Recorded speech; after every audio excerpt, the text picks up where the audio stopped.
Around age 12, most of the boys I knew were interested in liking girls and making the junior high football team. Football and girls were on my mind too, but so were death and going to heaven. I had heard, and Lord only knows where, that if a child died before age 12, he or she would go straight to heaven, no questions asked. And even though I didn't know much about heaven, I knew it had to be better than the terror I faced daily at 520 East 28th. My main concern about heaven was that my mother and grandmother might not be there right away.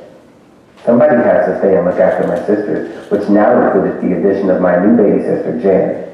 When Mama was pregnant, I prayed for a little brother who might make life easier, and I would no longer be the only boy in a house full of women.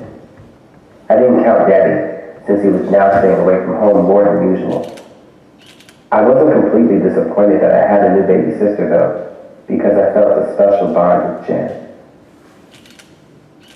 I had another fear about going to heaven, which was never having the chance to go out with Rose Crater, the first girl who made my heart rattle with adolescent romantic thoughts every time I saw her. Rose was a beautiful butter-colored girl. One spring day, I saw her crossing the street in front of Booker Junior High, and I could feel excitement swell inside my stomach. I knew who she was because she was the daughter of A.C. Crater Sr., the head football coach at Booker. Her mother was a secretary at Carver Elementary, and the Crater family was considered middle class. She had an older brother, A.C. Jr., who was smart and an athlete. Rose was one of two seventh graders on the varsity cheerleading squad, and she had no earthly idea that I existed. But I thought, maybe if I died, it would be big news because I was so young, and she might wonder who I was. On the other hand, I'd never get to see her again. It was my first love affair, and I was in conflict.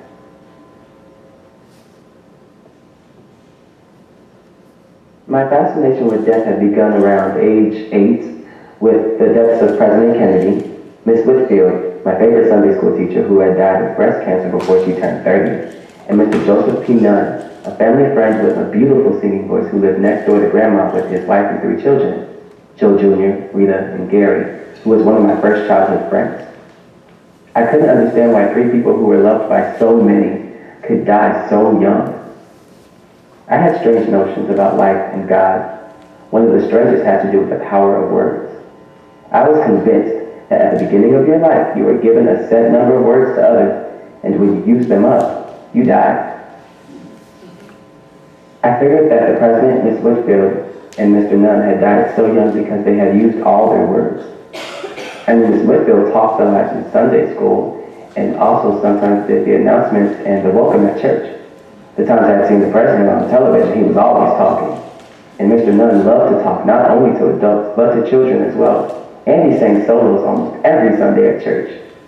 Words are powerful, I thought, and must be used wisely. A few months before my 12th birthday, I decided death was better than my life with Daddy, and I began to talk excessively.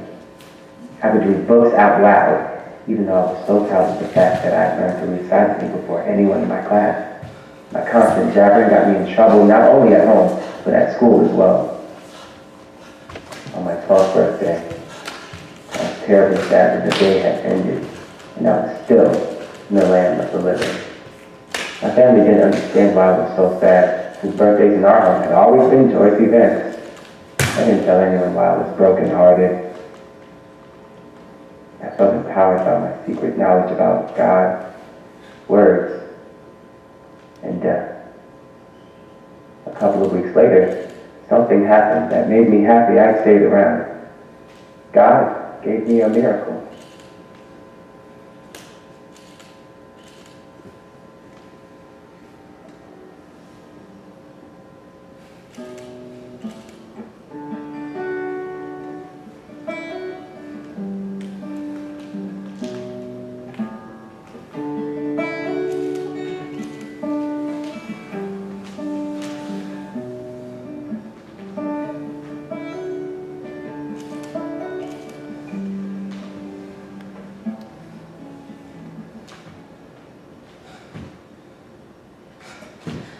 I am light, I